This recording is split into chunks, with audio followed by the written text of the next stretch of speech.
FM.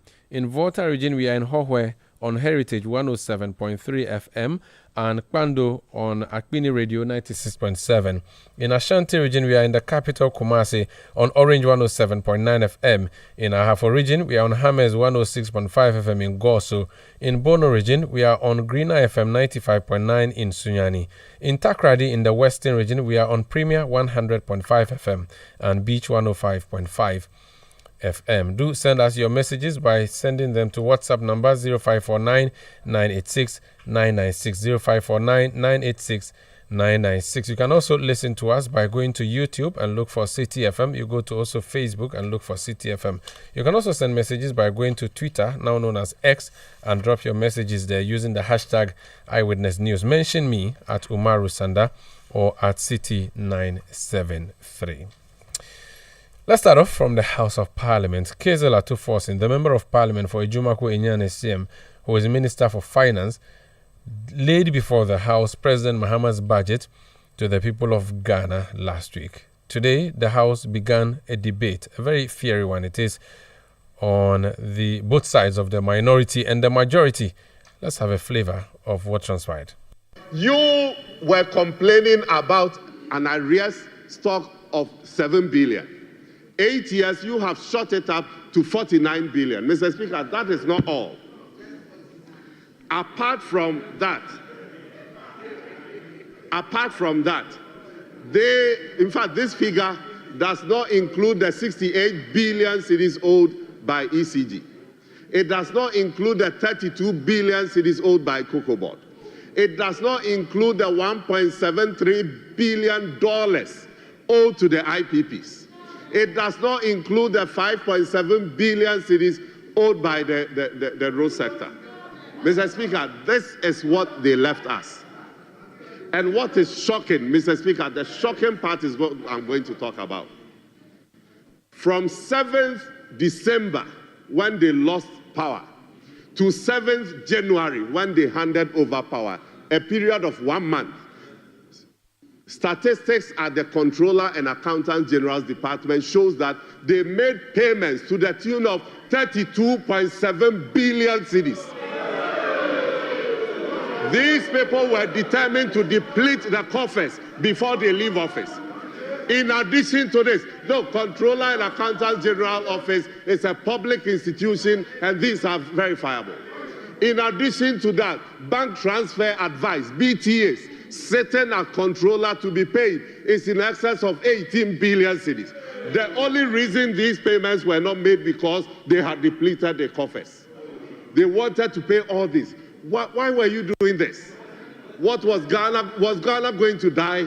Did you have to pay everything, deplete the coffers before leaving office? Honorable Upon Krover says yes. This is unfortunate, Mr. Speaker. Mr. Speaker, this is what our people left for us. But Mr. Speaker, another worrying statement that the former finance minister made is that why have we put all these figures out there and international communities and so what? Did you expect us to lie about, oh, I'm using lie again. Did you expect us to misrepresent data because, well, I mean, international community is listening? No. Your boss, the finance minister, has admitted that the 24-hour economy part of it, they are not ready to even lay it before this House. The 24-hour economy, that's the foundation, you have not finished preparing it. Who built the first floor when they haven't built the foundation? Which contractor built the first floor when they haven't built the foundation? And let me show you the effect. That is why when we go into your economic policy, there's no coherence with your manifesto. You made 273 economic promises in your manifesto, 273 of them. If we prorate your 4-year period, each year you should be doing about 68 of them. Do you know how many of your economic promises you have responded to in this first economic policy? This budget that you have brought, it told us, first of all, that you value Ghanaian women so much that you are going to set up a bank for them, the Women's Development Bank. You have put $51 million allocation, 51 million cedis, 51 million cedis allocation. in this budget for the Women's Development Bank. And then you have put 70 million cedis for research at Jubilee House. You see your priorities? The budget is beginning to betray your priorities. The preparation of the budget 2025 was preceded by 4 major activities. First of all, we did the National Economic Dialogue. This side that is criticizing the output of the various aspirations of our people, they didn't go and participate in the National Economic Dialogue. We also did the National Education Forum. We also did meeting traders by the Finance Ministry, and then the popular youth engagement on the expert platform. Mr. Speaker, it is important to also note, it is normally observed, if you look at previous or historical trends, that when a new government comes, having subjected us to economic hardships like this, where incidence of poverty is 23.4%, what it means is that 1 out of every 4 Ghanaian is very poor in Ghana as we speak. When you inherit an economy like this, what finance minister across the world would have done would be cost burden sharing or cost sharing. However, this budget seeks to shift away, putting the burden on the ordinary Ghanaian into that of production. And I think this is one of the innovative ideas. So that's the Member of Parliament for Sagnarigu. Earlier you heard the Member of Parliament for and before then you heard the Member of Parliament for Sojaman, all of them contributing to the budget. The debate is actually ongoing in the House, where chairmen of committees are given 15 minutes, ranking members of committees are given 10 minutes, and common floor members are given 5 minutes as the debate on the 2025 budget continues in the House of Parliament. We'll be bringing you more. In fact, let me bring you another side. Taxes, you do know, are very critical in our national discourse. The issue of taxes came up, and the first person to raise it was the former Minister for Finance, who is the ranking on the Finance Committee, Member of Parliament for Karaga, the Honorable Dr. Mohammed Amin Adam, also known as Amin Anta. He spoke. I want you to listen to him, and then we'll get a reaction from Isaac Adongo, who is the chairman of the Finance Committee. The Big Push Initiative. It's a $10 billion initiative. Average for the 4 years of President Mohammed's term will give you $2.5 billion United States dollars. If you use the exchange rate used in the budget, 16 cedis to $1, $2.5 billion will give you 40 billion Ghana cedis. Meanwhile, in appropriation, only 13 billion Ghana cedis is provided for the Big Push for this year. Again, there is a funding gap of 27 billion Ghana cedis. Mr. Speaker, all the major initiatives are underfunded. Many inconsistencies between the text of the budget and the appendices. And Mr. Speaker, with this underfunding of these great initiatives, as they want us to believe, I am wondering if President Mahama is ready to fulfill the promises that he made to the people of Ghana. Mr. Speaker, the credibility of the budget is further questioned by the fiscal balances announced in the budget, both for the 2024 outturn and the projections for 2025. A deficit of 7.6% for the overall fiscal balance on commitment for 2024, and a deficit primary balance of 3.6% on commitment for 2024. These fiscal balances, Mr. Speaker, do not reflect the true fiscal performance of the economy. The IMF now demands, as part of the IMF program, a condition for a comprehensive audit of the famous 49 billion Ghana cedis, which the minister manipulated to arrive at the fiscal balances that he announced. So that's former Minister of Finance in the Akufo-Addo government. We can now hear from Isaac Adongo MP for Bolga Central, who is the chairman of the Finance Committee of Parliament. Listening to my colleague, I can understand they are very dazed and they are still recovering from the kind of budget they never expected Ghana would ever have. Mr. Speaker, they are wondering how we put together such a budget without going to borrow $3 billion from the international capital market. For them, that type of budget can only be financed with borrowing on the international capital market, and even use some of it to celebrate with kinky and fish.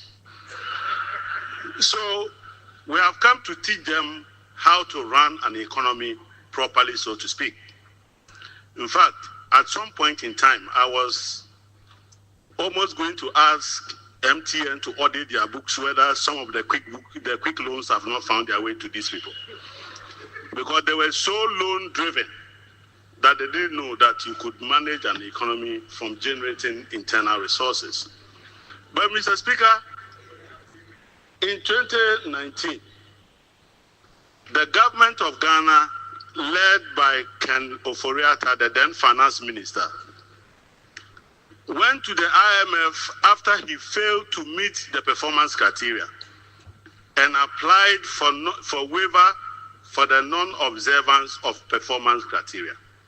So if we have those people who have ever asked for waiver for non-compliance with performance criteria, so I'm going to give you respite. So here, today, you will find that we are abolishing all those taxes that you impose on the poor. E-levy is no more. We are abolishing e-levy. And tomorrow, he will be with me to move the processes towards abolishing that tax so that His Excellency can sign it into an act and repeal it. Mr. Speaker, we have a country where the government of the day was looking all places for taxes. Every least excuse, they will impose a tax. They said there is Bola sitting and Nima sanitation tax. They said there's a disease called COVID-19 tax. The people of Ghana are very lucky. By now, we have been hearing deportation from the United States levy in our country. The war of tariffs, the tariff war, we have been hearing tariff levy because our economy is suffering from Donald Trump. But here, Ghanaians don't even know that there's a tariff war. Ghanaians don't even know that Ghanaians are being deported because we will not ask them to pay levies for the people that are being deported. So that's Isaac Adongo. He is NDC Member of Parliament for Bolga Central. He is Chairman of the Finance Committee of Parliament, contributing to the ongoing debate on the 2025 budget. Let's hear from one of the persons who contributed earlier. Member of Parliament for Sagnarigu, the Honorable Issa Atta. You're welcome to Eyewitness News, sir.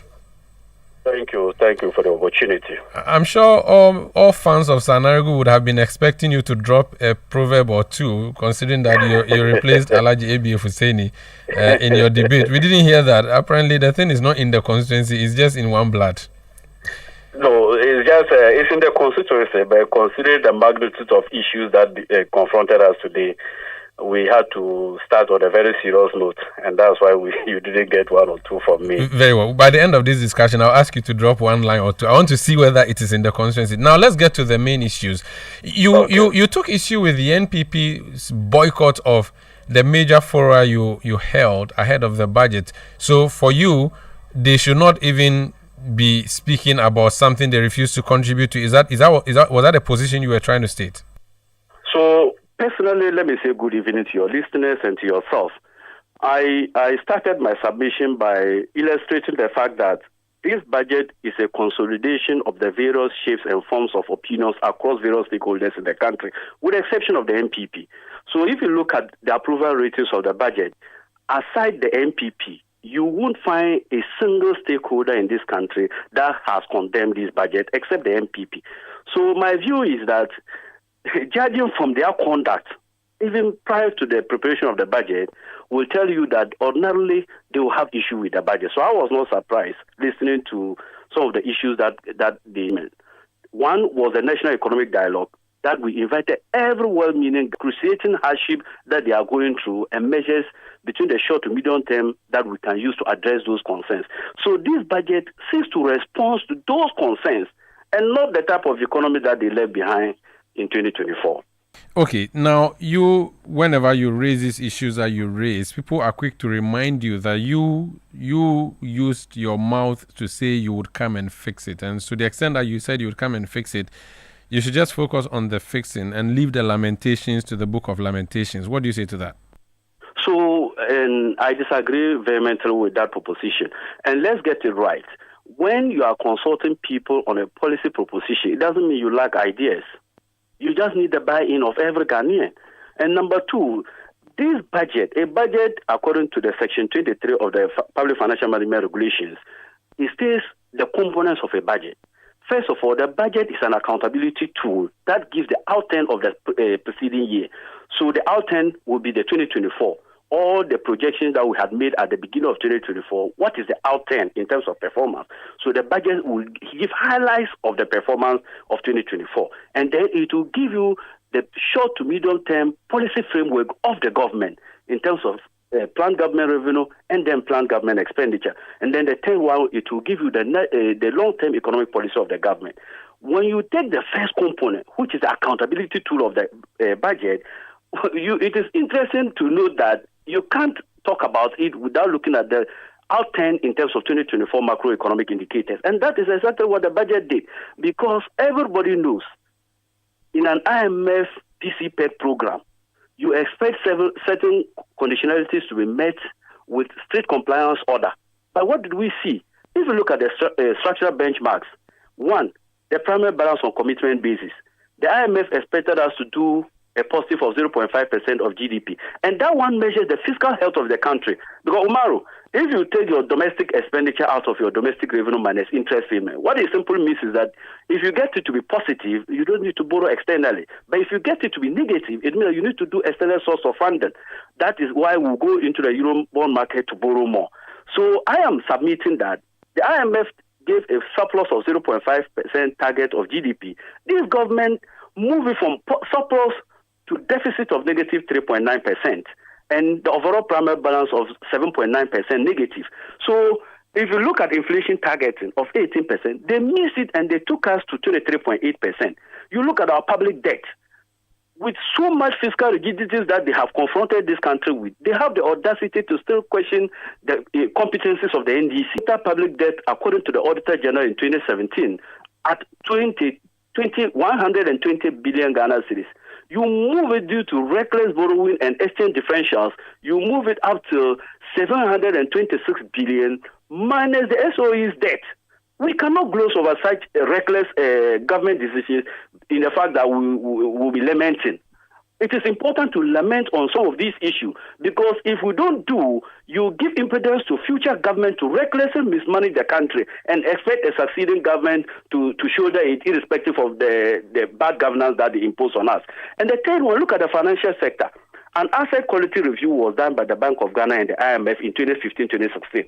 And they revealed that the sum total of the structural inefficiencies and depositors fund was 9 billion Ghana cedis. These people took over office, recklessly mismanaged and canceled all these banking licenses and micro institutions and financial intermediation institutions. All of them, they canceled them at the most, like Usain Bolt speed. Something that Ghana needed 9 billion recapitalization. We ended up by spending 30.3 billion Ghana cedis.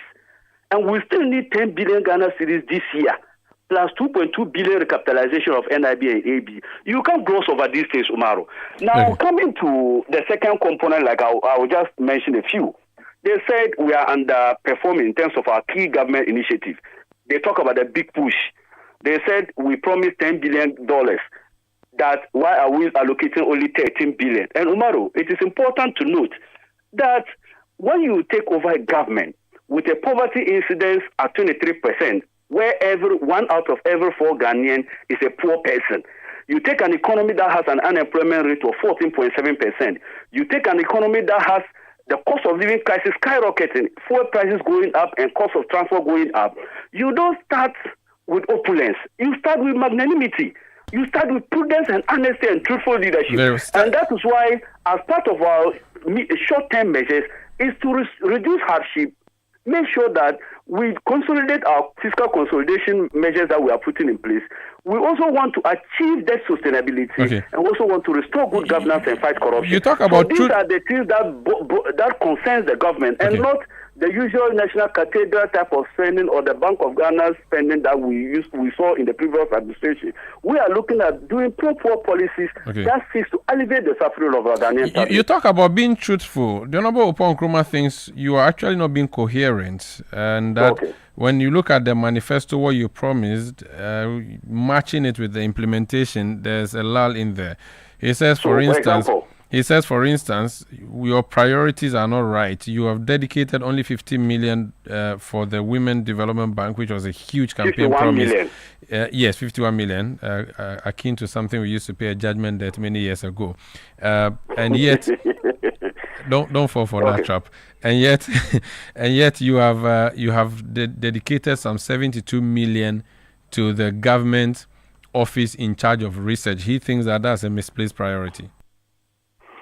Okay, so you see, these are various. He's entitled to that opinion. But if you listen to the minister very well, he indicated that the 51.3 million is a seed fund or a seed capital, and seed capital is not the same thing as minimum capital requirement. Seed capital is just the preparatory work that we seek to do towards the establishment of the bank. So as we speak, we haven't established the bank. Number two, Umaru, we need to understand the problem. The funding gap in our local trading sector. If you look at, we already have the NIB, the ADB, and then all the commercial banks lending money for investment financing and trade financing. That is not the bottleneck. The bottleneck has to do with the average Ghanaian or the average woman who needs 500 Ghana cedis to start a trade. This is the bottleneck that government want to solve. Somebody that will require a soft loan, that will not require collateral, that will come at a reduced rate as compared to the lending rate in the interbank market. So this is the type of situation we want to address, not to create a commercial market where everybody can go to a women's development bank where you can go and access 1 billion Ghana cedis, 100,000 Ghana cedis, 200,000 Ghana. No, there are other avenues where people can access such facilities. But this one is in terms of low-income earners, most especially the vulnerable, like the women in our communities. Very well. I don't think it is too small, but I think more can be done. This is a feedback that I think is across. People have raised concern about the amount that has been allocated to such a priority project. So I think Minister of Finance is listening and they will make adequate preparations towards that. Very well. Thank you so much. Before you go, out of curiosity, I was in Tamale. I saw the billboards of your campaign last year. I noticed your competitor has a Krobo surname, the lady, and then you have a Gan surname. I'm not sure what is at play in Sagnarigu. Or not, that's Tamale North. The lady contesting in Tamale North has a Krobo surname, and you have a Gan surname, Atta. Can you explain to me? This is just curiosity, trying to understand. So this. As for Atta, the northern Atta has its roots from the Ashanti region. And they were the warriors. You know, we had a history where Ashantis came to trade in Dagon. And they intermarried among our people. And those people that they gave birth to were classified as warriors. So you can see Kofi as a Dagomba man. You can see Atta as a Dagomba man. Its roots can be traced from our history with the Ashantis back in the 1400s. I see. Thank you for the education. Thank you so much. I appreciate it. Next time we'll do a full show on Sagnarigu at a later day. Thank you for speaking to us. And congratulations on your election. I'm grateful. Thank you for the opportunity. That's Honorable Issa Atta. He is NDC Member of Parliament for Sagnarigu. This is Eyewitness News on 97.3 Citi FM. We are coming to you from our studios in Accra. Let me bring some of the messages that you've been sending through. Akapo Jr. in Ahafo says, what the NDC and the Finance Minister did was to paint the SWA government black just to win sympathy from the people. They are being exposed by the minority in the House. David of Ejisu Krapa says, good evening, Umaru. The minority now knows how to govern again. MPP. Fidelis sends a message. Unfortunately, Fidelis' message has disappeared on my console. Okay, I've got it back. It says, that's the No, it's gone up. It says that's the character of an elephant. They have destroyed this nation, and MPP MPs still have the boldness to speak against a budget that has come to reset Ghana. NPP should be ashamed by now. Njoya Bright in Nottinghamshire in United Kingdom. He says Dr. Amin Adam is still having the audacity to talk after his failed attempt to deceive and mislead the well-meaning Ghanaian populace. The MPP should be taken through the governance lectures before they can even think okay, my message console keeps misbehaving. Let me go on the phone line and speak to Honorable Kojo Ponkruma. He's MP for Fuasi and Yeribe, former minister, and he's currently the ranking member on the Economy and Development Committee of Parliament. Honorable, you're welcome to Eyewitness News. Sandra, good evening, and good evening to your listeners. Good evening to you. I noticed that you are trying to draw what you called incoherence in the budget that was presented by the government and the implementation. Could you clarify further what you are trying to do there? What are some of the key things that point to this incoherence that you talk about? So, Sandra, first of all, the finance minister brings two documents in one to Parliament. He brings the economic policy of the government for the whole year, and then he attaches to it the numbers. That's what we call the budget. Now, the economic policy is supposed to be based on their coordinated program of social and economic policies. It's under Article 36.5. Article 36.5 says that when you win the election, you have to draw up a 4-year plan. You convert your manifesto, married with a national development plan, into a 4-year plan known as the coordinated program of social and economic policies. And then out of that, every year you draw out one part of it as your economic policy, then you attach the cost, the budget to it.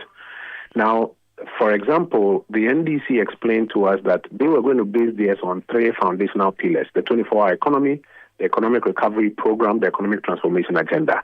And the first point of incoherence, we are drawing their attention to the fact that the foundation policies, they haven't developed it, but they've developed a budget. So the budget doesn't connect to their own manifesto. The economic policy doesn't connect to their own manifesto. That is why out of the 273 promises, for which reason they should be doing like 68 this year, they're only commenting on 25. So that's the first part of the incoherence that we're talking about. And we're drawing their attention that if they don't quickly go back to the basics to develop this 24-hour economy, the ETA and the ERP, the whole thing will crumble. You can't put something or nothing. Number two, if you look into it, the incoherence is because where they say their priorities are, that's not where they've put the money. They've put the money into other things that are not exactly priority. And that's why we're doing the comparison of 51 million Ghana cedis for the Women's Development Bank, which they say is a priority. Yet it is lower than 70 million Ghana cedis for research at the office of the president. You will begin to see, for example, they've increased the minimum wage by 10%. Yet they've increased compensation at the Office of Government Machinery by 720%. Compensation at the Office of Government Machinery. They say they can't find 1 billion to close the infrastructure gap in senior high schools. This morning I heard you guys talking about it on the breakfast show. Yet they can find 4.1 billion cedis to buy gold. 4.1 billion cedis, which was originally being provided by foreign businesses to buy gold.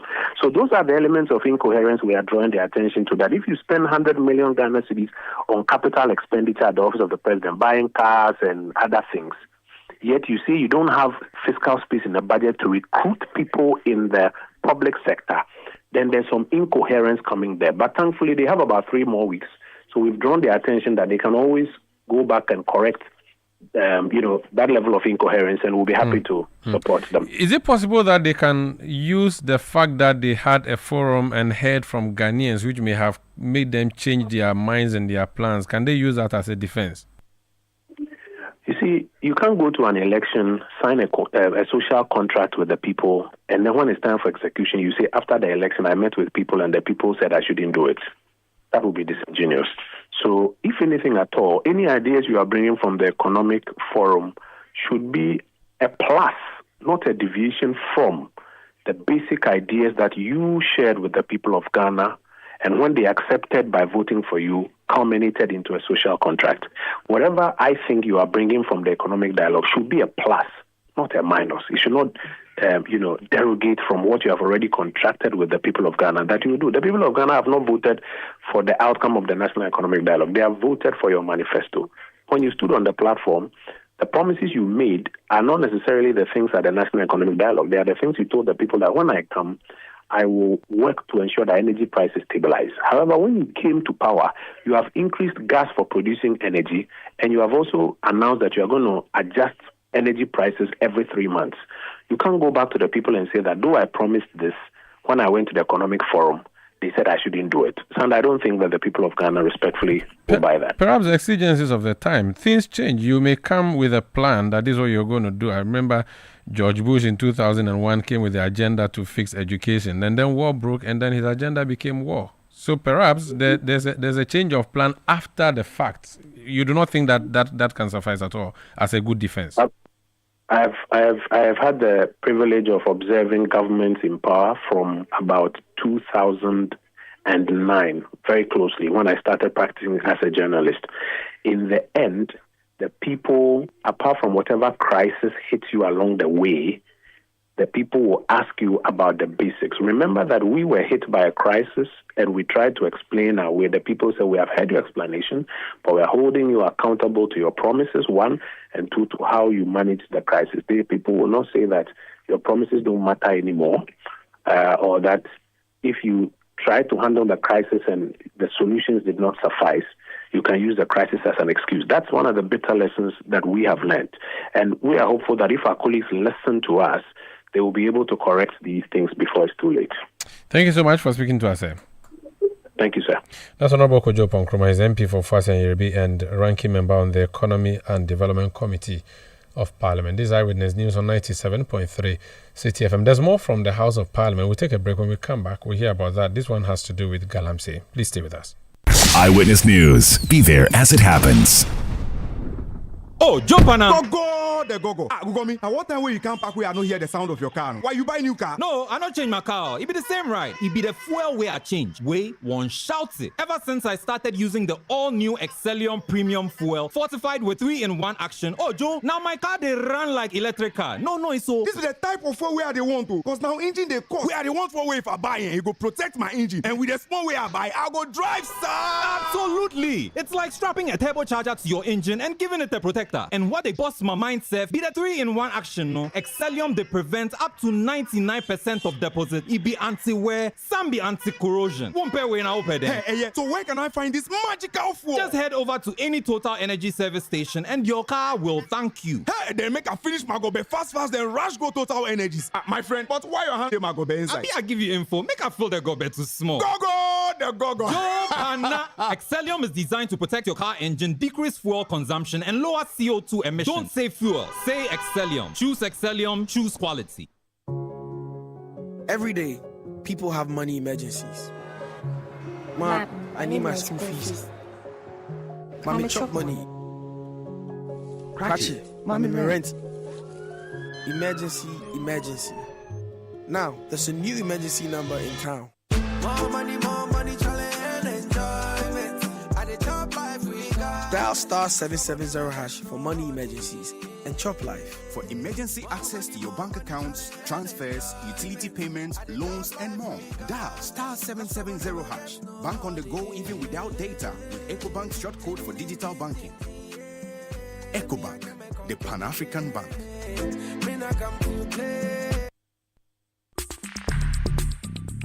Let your voice be heard on Eyewitness News on Facebook at facebook.com/Citi97.3, Twitter at twitter.com/Citi973, and Instagram at instagram.com/Citi973 with the hashtag Eyewitness News.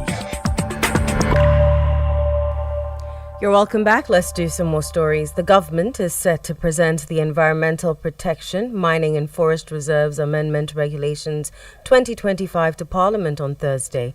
The amendment seeks to revoke the President's authority to approve mining activities in forest reserves. The legislative move is part of efforts to address environmental degradation linked to illegal mining, also known as galamsey. The Minister for Environment, Science and Technology was initially scheduled to lay the instrument on Tuesday. However, the Minority Caucus proposed a pre-laying consultation before its formal presentation, a suggestion that was sustained by the First Deputy Speaker, Bernard Ahiafo. Here are excerpts of proceedings from the House.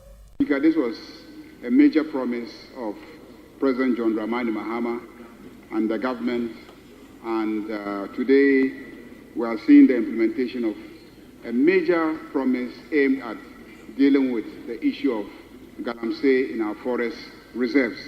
We are taking away the discretion of the President to grant permission for concessions to be given for mining to take place in forest reserves, and that is what this regulation is all about. The Minister is ready, the instrument is in the House, and we want to lay it. If the paper is laid, the instrument is laid, and there is any amendment there too, it can be effective, and it will require a certain number as provided for to even annul or amend or do any other thing to it.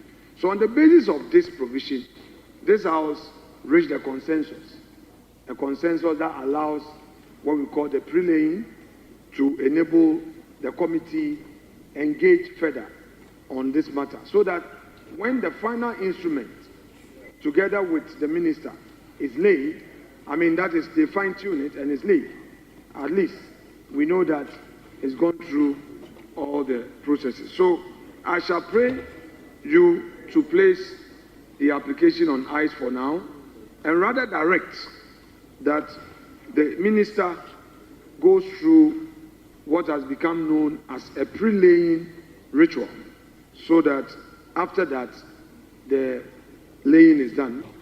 The practice and the convention is that before the instrument is introduced, it is subjected to a pre-laying consideration, owing to the fact that by a lot of Supreme Court authorities, once the document is laid, you can dot I or cross T unless you have two-thirds majority in line with Article 11.7 to annul it. Honourable members, we know the agency involved in the ally before us, but with all due respect, I will want to direct and urge upon the subsidiary legislation committee to, as a matter of urgency, conduct a pre-laying within 3 days and report to the House on Thursday. Honourable members, with all due respect, we established the practice to be conducting a pre-laying consideration. So, having regard to the agency involved, honourable members, let's give ourselves for some pre-laying consideration. Then the ally can be laid, and once it is laid, the report will come. If the report did not come after 21 sitting days, then it will mature as law, unless before maturity we have two-thirds majority to annul it. You heard excerpts of proceedings from Parliament on the laying of the Environmental Protection, Mining and Forest Reserves Amendment Regulations 2025. Let's speak more on this. Honourable Akwesi Konedo is Deputy Ranking Member on the Lands and Minerals Committee of Parliament. He's MP for Minsha North. He's joined us on the line. Sir, you're welcome to Eyewitness News. Omar, thank you very much and good evening. Good evening to you. A lot of technical things, legal matters raised there, for which reason the laying has been put on ice. But for the ordinary person who thinks that the minority is opposed to an airline that will preserve our water bodies and prevent galamsey, how would you explain for them to understand that that's not what your intent was on this pre-laying issue? Omar, thank you very much once again. First and foremost, let me place on record that the minority is not against the airline, the revocation of portions of the airline.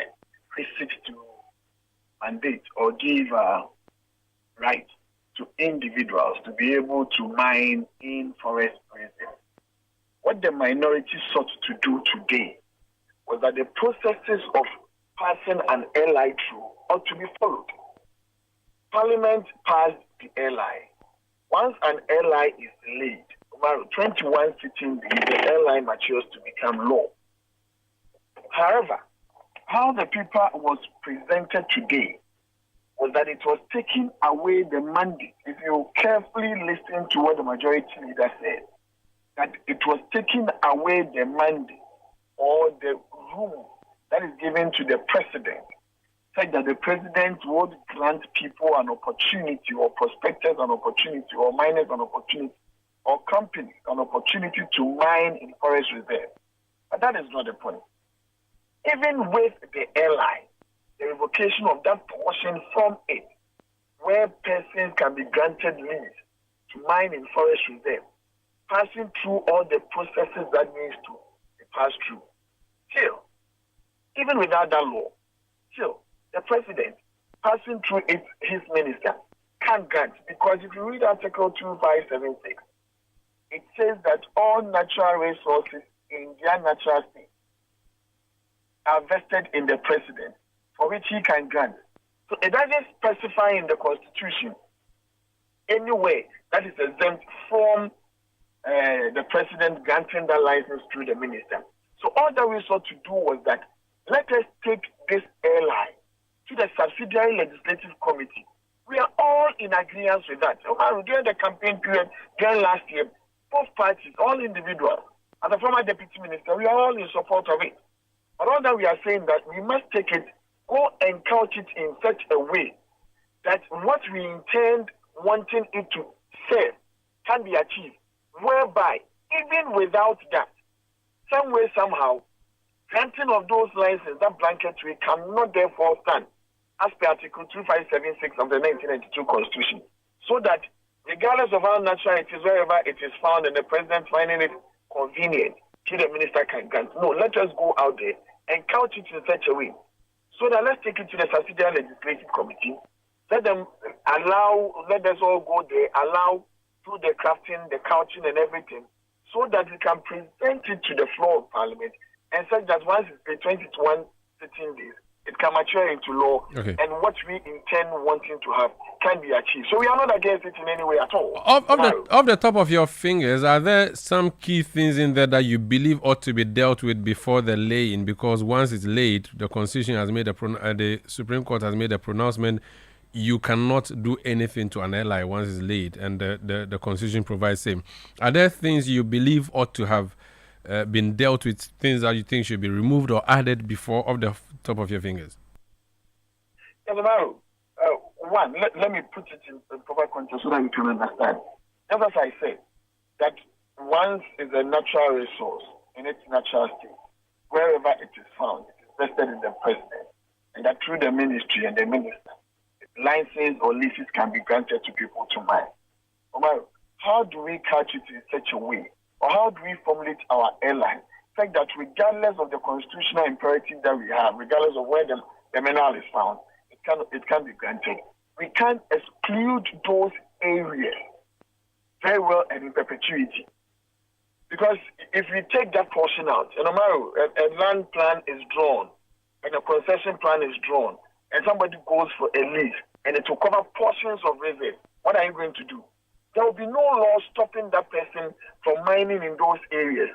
So how do we place that in proper context in the airline that we seek therefore to amend?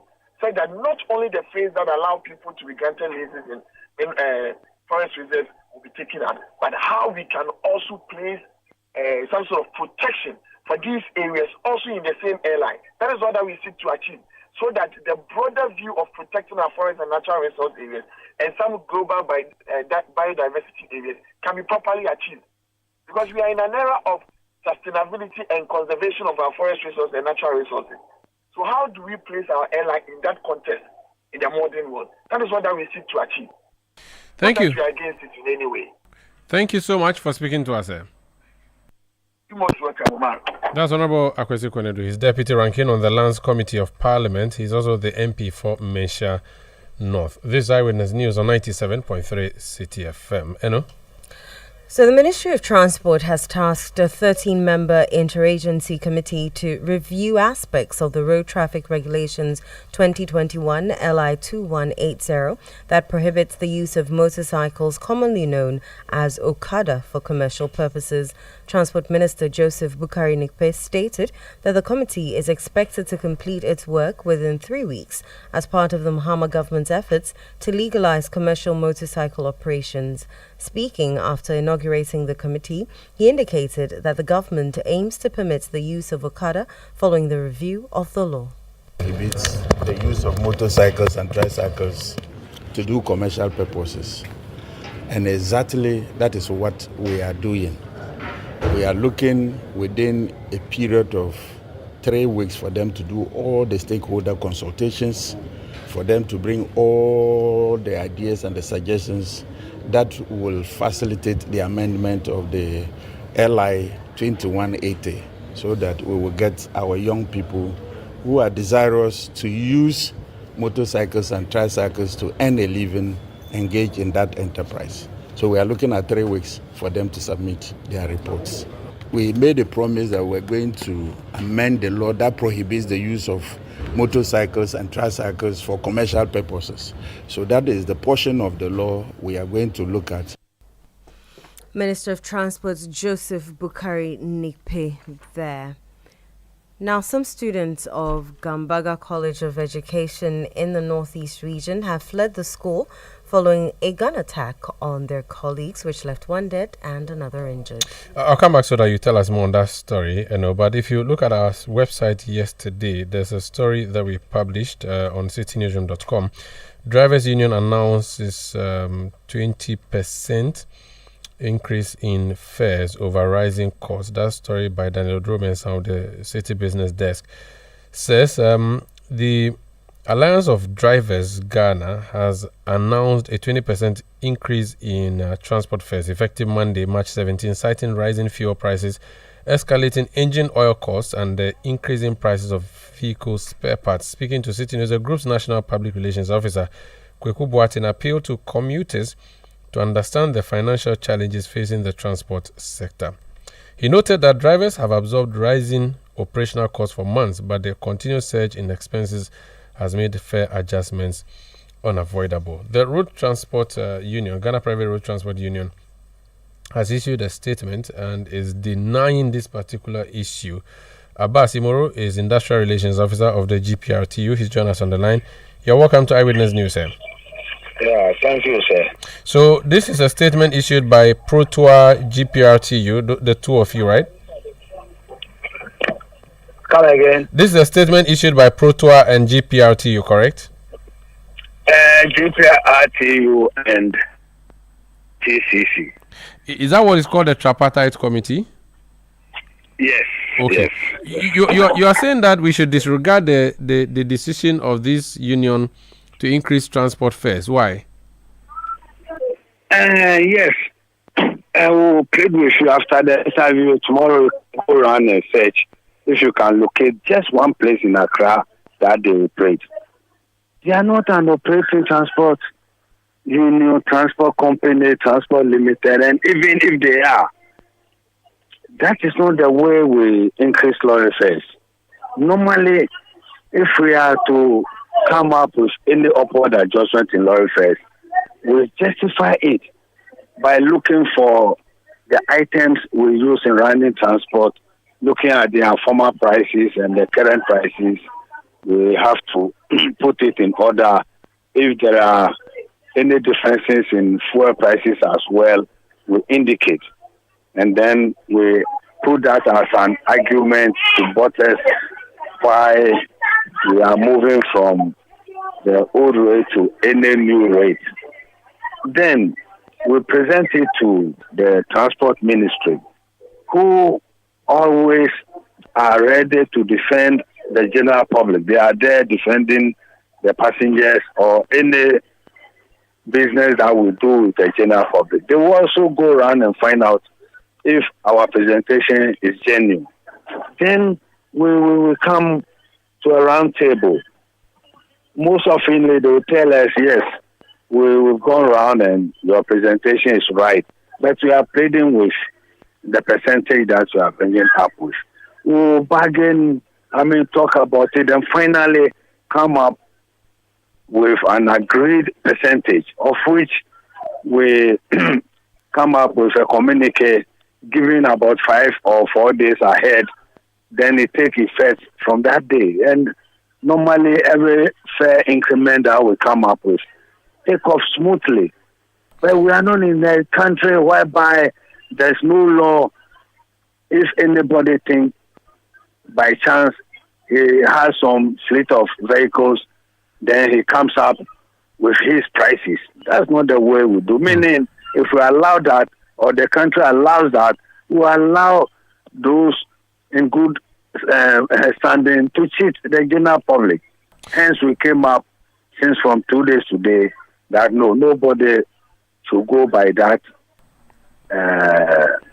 directive. That directive, I see, everybody should disregard it. But there's no law in Ghana that says there shall be only one union of transport operators. GPRTU is widely recognized, yes, but that does not mean there cannot be another union called whatever it is called. It's good. And even if you say that I go to places I don't find them, there could still be somewhere. And it's good to have asked. When I started, I said GPRTU and GRTCC, Ghana Road Transport Coordinating Council, they represent the smaller unions. So each time we come up with any upward adjustment, meaning all transport operators have come up with the new fare. That is how it works. It's not GPRTU alone. Okay. Undisputedly, as you know, we are the leading private transport operator in the country. We don't load that over anybody. We don't do that. Tomorrow, if I bought a trotro from La Paz to Circle and the guy says I have increased by 20%, I'm not a member of GPRTU, so disregard what GPRTU is saying. I'm a member of this union that has been mentioned, the Alliance of Drivers Ghana. What do I do? You don't have to pay. And you report to the nearest police, the immediate police. This is a private businessman owns his trotro. I said this is what you charge. My brother, don't say it as if there's no law in the country. There is. We have laws in the country. There's no law which says any single transport operator should come up with his lorry fares. Where is it? We don't have that law. We don't have it anywhere. And we are saying, my brother, if we allow that, then many will be cheating the general public. GPRTU, we will operate all over the 16 regions. Should we say tomorrow that because we operate all over, our members should increase the lorry fares by 50%? All right. Then they start implementing it.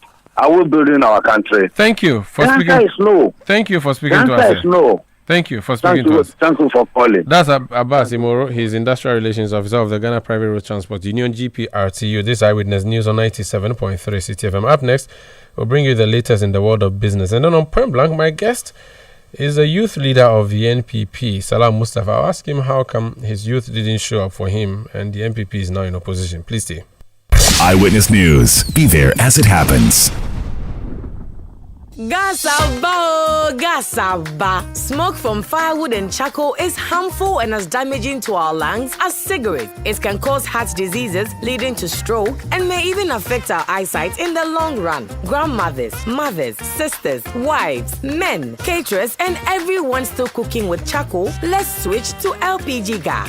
The National Petroleum Authority has introduced the cylinder recirculation model in collaboration with local partners to make gas more accessible in all local communities. Whether you own a cylinder or not, join our CRM initiative. Simply show up at any exchange point near you with a small down payment to receive a filled cylinder or swap your empty one. Regular safety checks will be in place. Say ebisa musemo or gas. Afeidie gasaba.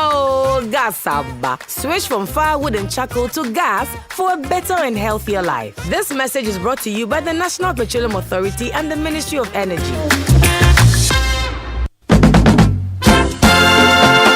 This year, Something magical is happening. A celebration of tradition, flavor, and community. Welcome to the Back to Your Village Food Festival 2025. Taste the heart of your heritage with mouth-watering dishes from across the country like Ademe with Akple, Tozafi with Ayoyo soup, Kokonte, Apapransa, Rare Quine, and many more. From rich spices to sweet treats, it's a journey for your senses. We're taking you back to your village. Oh yes, let's recreate our age-old recipes. But it's not just about food, you know. We're celebrating culture, connecting with family, and making memories that last a lifetime. This March, let's come together and discover the flavors that make us who we are. The date is 29th and 30th of March 2025. The venue, Accra Metropolitan Assembly, and the time is 10 a.m. through till 6 p.m. each day. The Back to Your Village Food Festival 2025, where food, fun, and tradition meet. See you there. Interested vendors should call 0558 973 973 or 0205 973 973 to register. The Back to Your Village Food Festival 2025 is powered by Channel 1 TV with support from 97.3 Citi FM and is proudly sponsored by Gino.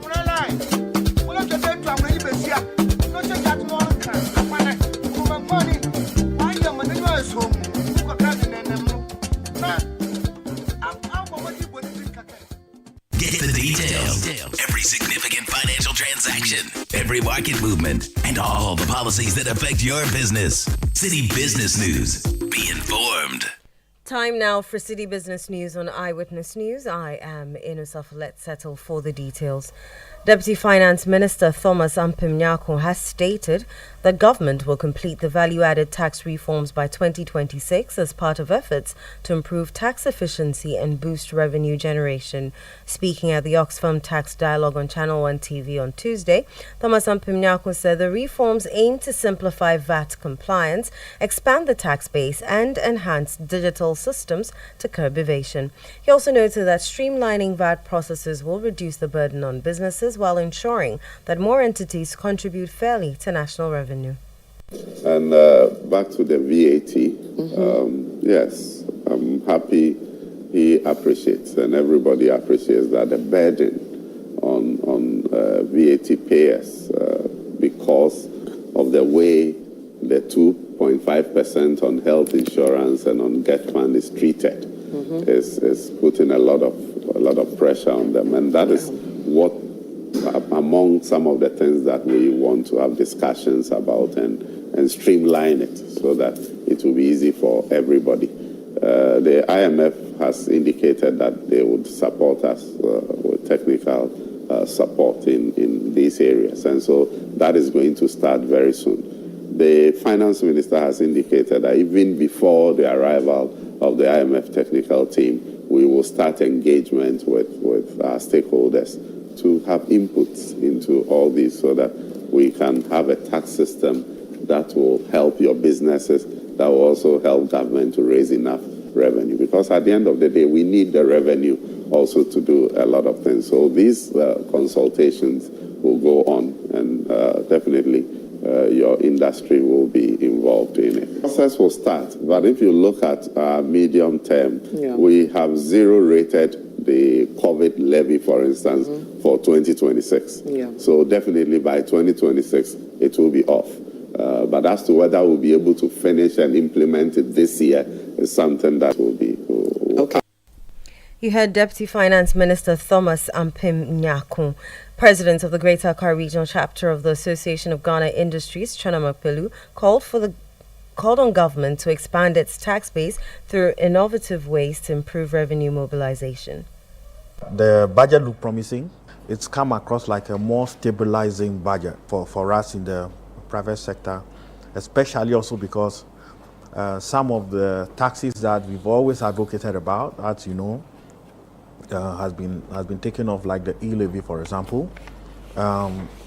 If you follow advocacy, you see that most of our businesses that are SMEs really use mobile money for a lot of their transactions. So the e-levy thing was a big deal. It was affecting them significantly. But our view is that the tax to GDP ratio should be worked on to increase. As it is now, it's about 13.8 or so, or 14%, but we should be doing about 20%. What it means is that we have to expand the tax basket. We really want to see action in some of these things.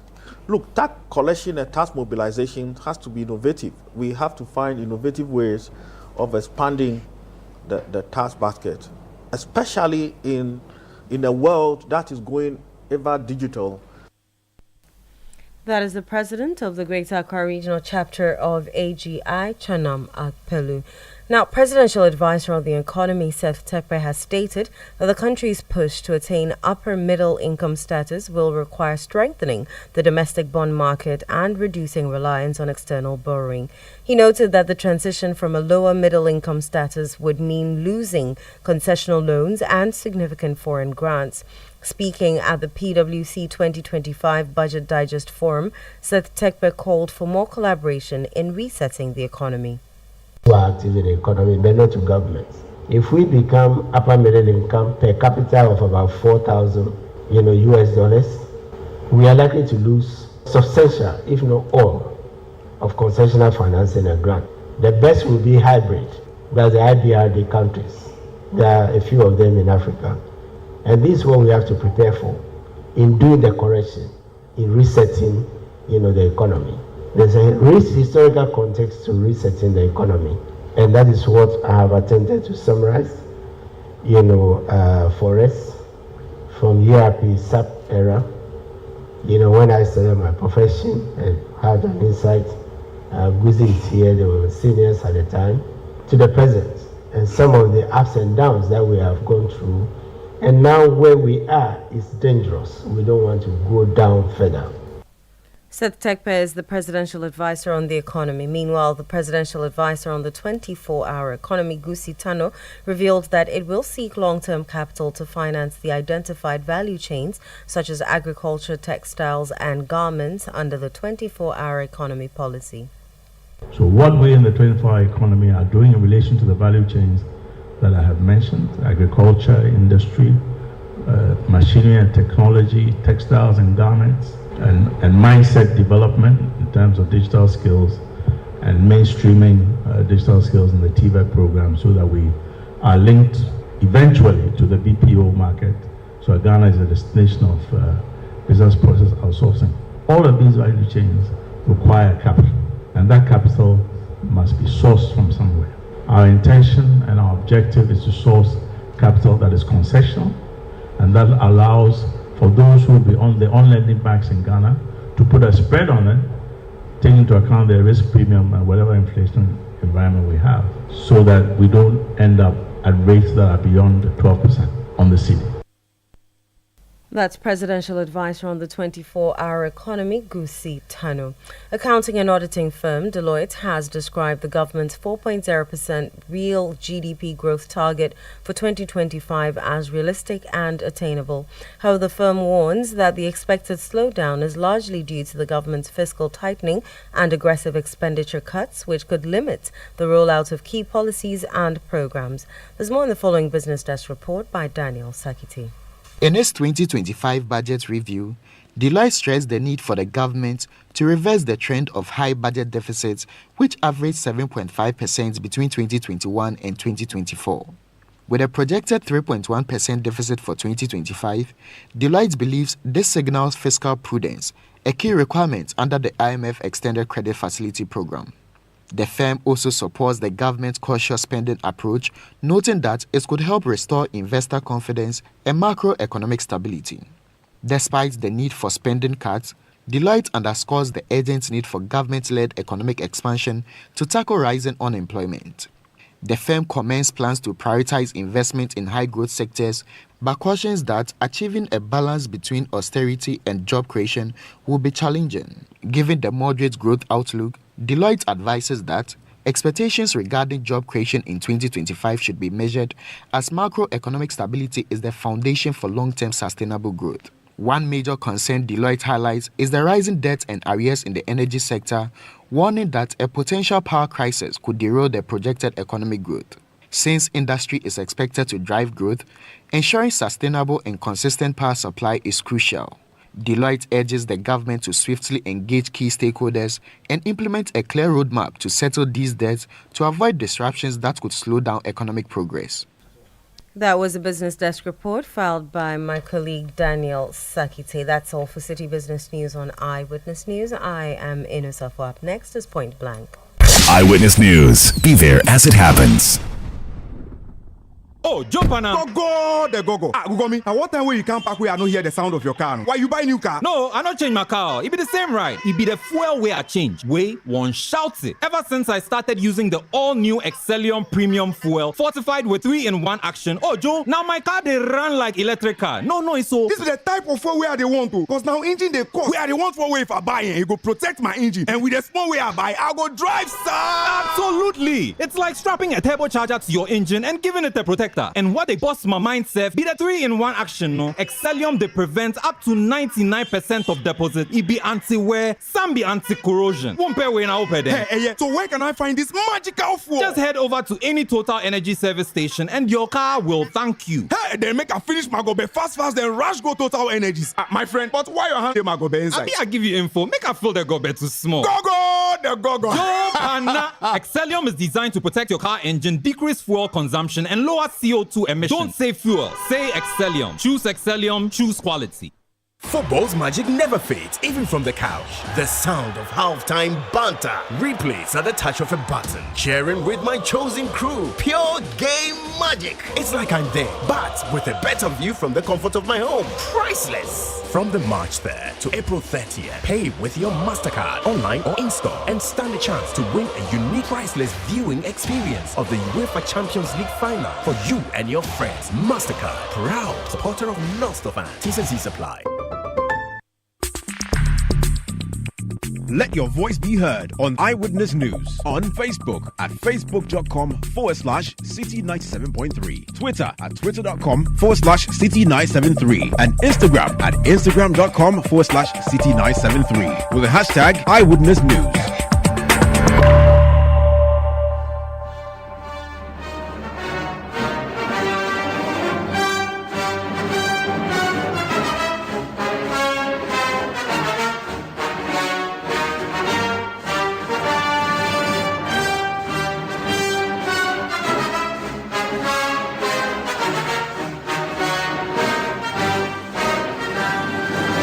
This is Point Blank on Eyewitness News. My name is Umaru Sandamado. Tonight on Point Blank,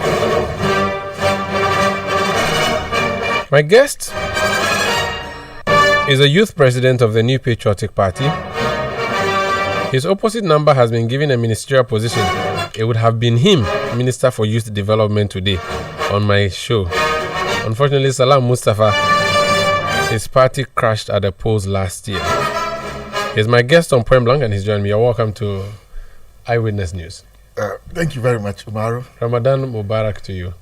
Same to you. Yeah. Same to you, my brother. Did you hear what I was saying? I said you would have been minister sitting in front. You would have been George Pablo in front of me by now, being called Minister for Youth Development. But you didn't win the election, so no True, power we didn't win.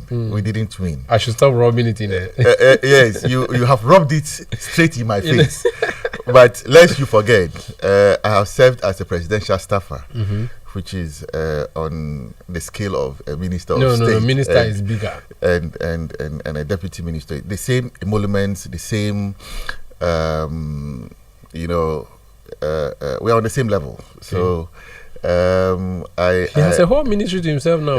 Yes, but of course, he's my brother, he's my friend. So I wish him well. The Sicilian ministry, the sanitation ministry, that whole place has been converted to youth development.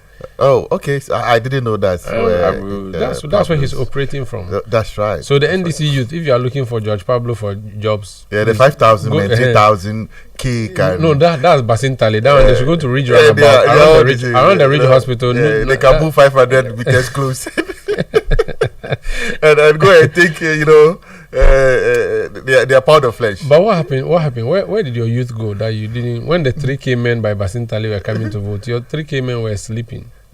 Omar, thank you very much. Let me say a very good evening to your cherished listeners and viewers. Indeed, we went into an election with a belief that we're going to win. It didn't happen. It is with a lot of pain that I admit that we failed, and quite hugely, at that. And usually the first and foremost thing I usually would want to do is to, console the many party following, supporters, the base of the party, the polling station executives, electoral area coordinators, constituency executives, especially my own youth organizers, regional, executives, national, my own colleagues, everybody, the party base.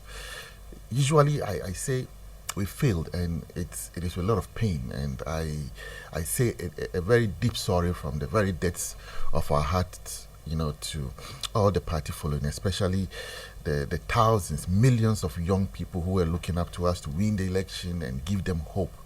It's a lot of pain, and I assure them that this is a very familiar road we know, and that we are going to work our way back to winning ways again. Have you finished taking stock though of the defeat? Have you finished doing the analysis to see what went wrong where? It's still on course. As you're aware, the party commissioned the Michael Quay committee to review the elections. In fact, in 2020, even though we won, we still commissioned the Yasafu committee to, as it were, look into the performance of the party in the 2020 election. How come we dropped from 169 to 137 plus 1?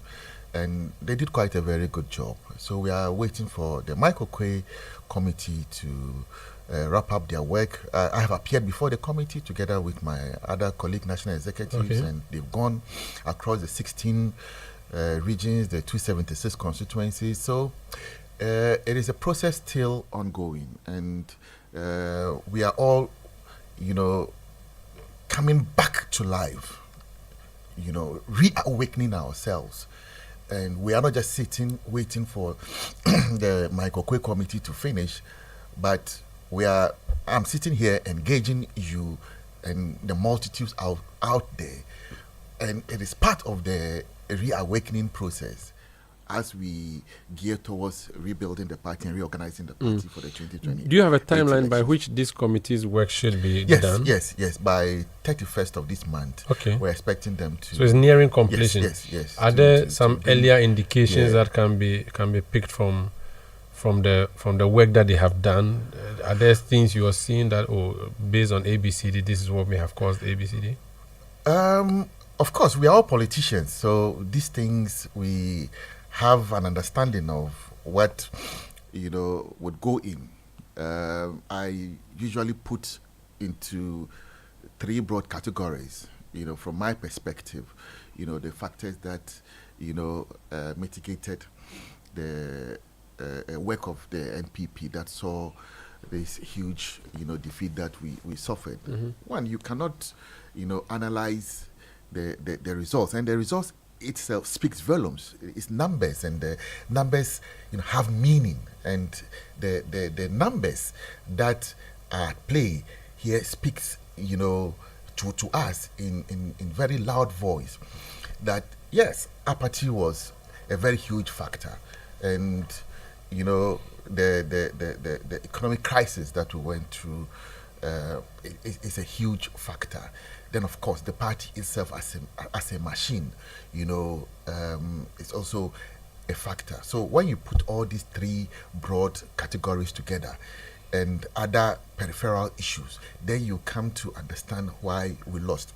Usually, if a defeat is close, you can easily decode what sector maybe didn't come in. So if the results were close, we could say that, the youth wing did not do its work well. So maybe we did not get young, people to vote for the party.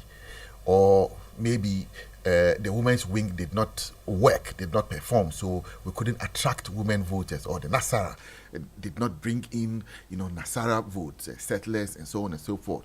But This Umaru is everywhere. 16 regions, 276 constituencies. Everything's see poor. A drop in votes. It's quite unprecedented. Maybe it's a case. No, it's not. Politics is a science. It is. I am a student of elections. And this year's elections, in fact, last year's election, this particular election... It's not spiritual? ...has come to, more or less, drop a hole in my understanding. You thought you knew elections, and what happened? I knew the Ghanaian elections so well. But this came to tell me that, hey, young man, you still have a lot to learn. Because for me, there are traditional seats that if you tell me the MPP lost... You should never lose them. I will scratch my head. Sekondi Takoradi. Sekondi. We didn't lose Takoradi. I know. I mean, the Sekondi Takoradi metropolitan area. Yeah, Sekondi. You lost Kwesiminti. Yeah, so that's Sekondi Takoradi metropolitan. Okay. The whole place was blue. Yes. How do you take it when you hear that the MPP lost Swami? No, we didn't lose Swami. I know. I'm just saying that's how bad it is for you. So it's like losing Swami. Yes, Ekwapim South. Then we lost Akrofrom, which is in the heart of Ashanti. We lost Ashanti Akim North constituency. It strikes you. So that's spiritual. We lost Dome Kwabenya. You see, it strikes you to the core. Ablekuma West. Ablekuma West. It strikes you, to the core that, wait a minute, what is this? And that's exactly, what we are. Salam, you don't want to agree that it's juju. I cannot place metaphysics in science. Okay. It is there. Okay. And you understand. Yeah. I but don't you choose to believe. away, you choose to believe one side. You not choose to believe the science, not the. Yes. You see, it's not genes that came down to vote, or angels, or demons. Human beings are those who registered to vote. So that's what I can deal with. That's why I am moving away from the metaphysics. Yeah. It can be there. People talk about juju elections and so on and so forth. Yeah. It can be there, but I cannot put my hand in the fire and say, it is the cause. What I can say is the science and the data that I'm analyzing that is speaking to me that I can.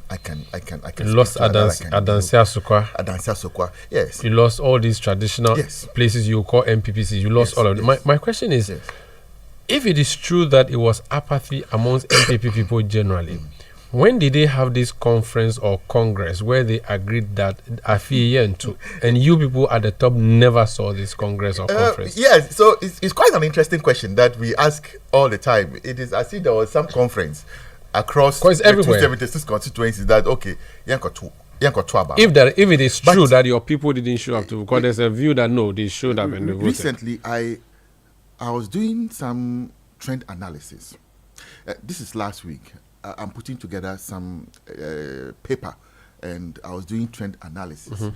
So I, trace it all the way back to when we went to Kumewu, the by-elections, the Asinov by-elections. In all these, there were writings on the wall. Yeah, the turnout was low. Okay. Which for me, were telling signs, the warning signs were there. Then I come to add the district assembly elections that went on. Then a picture now paints to me that there's something that you guys need to watch well, and that's why I want to appeal to the party base. I've seen a lot of people, jostling for positions and so on and so forth. I think that let's take a minute and pause. When you fall, you don't look at where you fell. You look at what made you fall. Okay. What we stumbled upon. We should try and fix the party well, because the party is the vehicle that we will use again. The party then is... now we can talk about positions. Because, Umaru, if we go and bring, angels and saints and so on and so forth to lead the party, and we don't deal with the specific issues that affect us as a unit, we'll still not perform well. But you see, when they say the party is Stephen Intim, Justin Frimpong Kodia, Salam Mustafa, Kejim Fwa. You are the party. In some democracies, the top executives of the party who led this party into this crushing defeat should have resigned. Do you not think that you people should leave the job for other people to take over and do the work?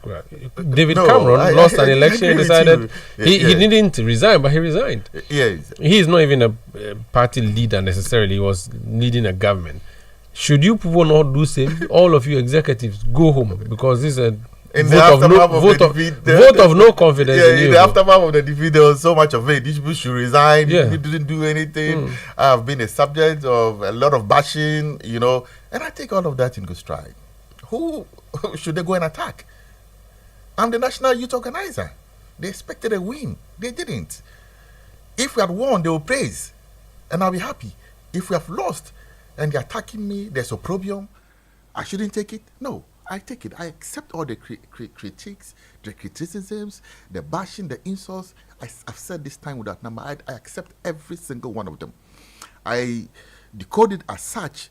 They want me to be better. Otherwise, the things they say, you know, about me, they won't say them.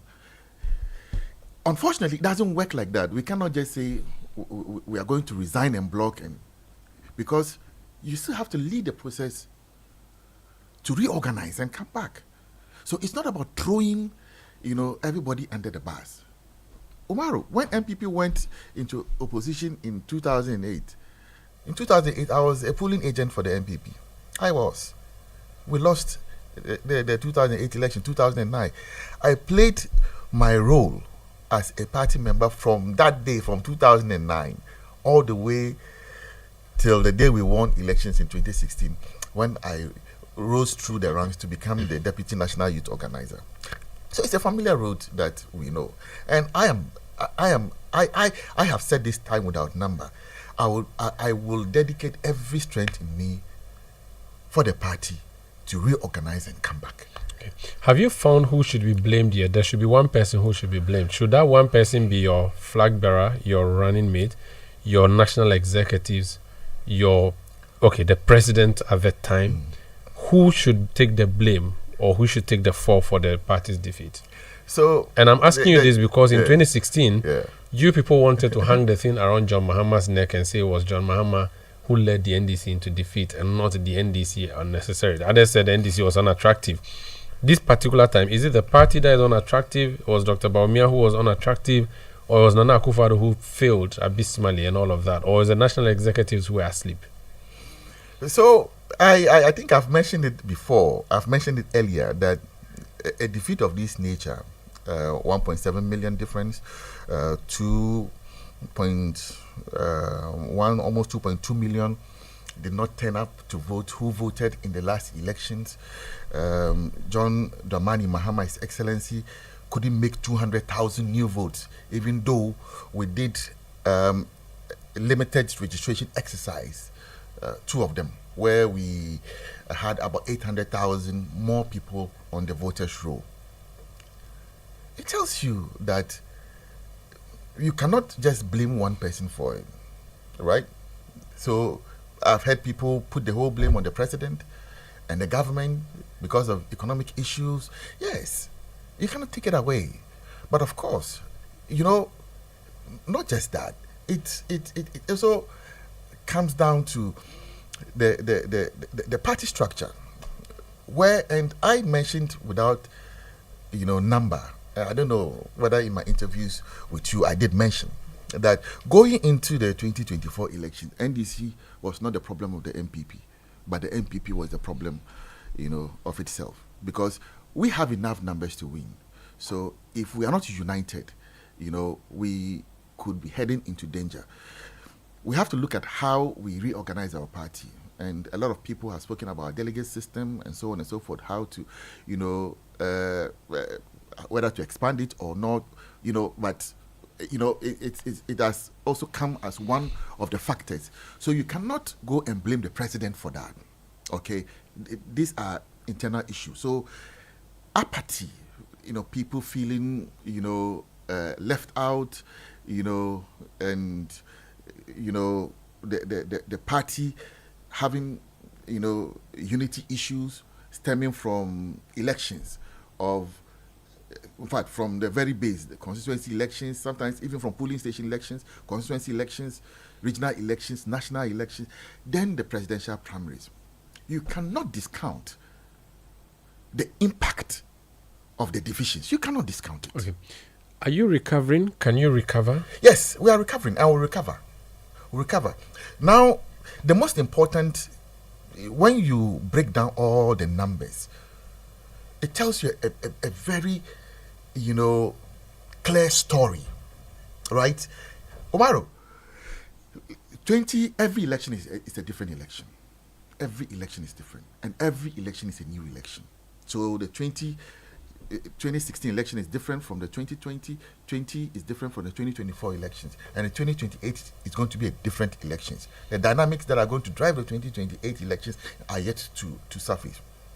But let me tell you, if anybody tells you that we cannot recover, then the person doesn't understand the breakdown of the numbers. Because if 2 million people did not vote, who voted in the 2020 elections, if they turn up to vote in 2028, ab initio, the numbers would change. So things will even up? It can. It can go in any direction.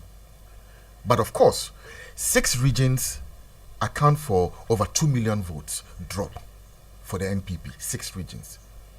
Western region, Ashanti region, Eastern region, Greater Accra, and the Bono regions. Okay, 6 regions. If the 6 regions decide to vote in 2028, clearly the numbers will begin to change. So that's where you're looking at it from. But we'll wait to see what Professor Okwe would be finding. Yes, Professor. Yes, Okwe committee. They are to unravel. Would you share it with us? We want to see so that we can laugh at you. I can bet my if you entire don't life do it, we'll call Attack to come and write Chasing the Elephant into the bush. You will not get that report. And Attack will tell us why you lost. If you don't get that, they didn't give you the Kwesibocho report, did they? No, they didn't. So why should we give you the Michael committee? It's for our internal we will not give it. We invite Attack to help us. Basalam, thank you so much for joining us on Point Blank. Thank you very much. And wish you all the best. And sorry for the defeat. Yes, and I encourage all our people. Yeah, we are not happy, but let's all work together to return back to winning ways. It's painful, but we can get back if we get united. Wish you all the best. Salam Mustafa, the youth organizer of the NPP, who is under fire, he and his other national executives. Thank you so much for joining us. Thank you very much, Umaru. My name is Umaru Sandamado. This has been Eyewitness News, which came to you from our studios in Accra. I did this tonight with Eno Safo. Production by Kobina Wilson, Beverly London, Samiwi Afi, and Julian Aodami Asari. Technical support from Emmanuel Latte. New media support from Emmanuel Owusu and the new media team. We'll be back tomorrow at 17:30 GMT. Thank you for listening and have a good night.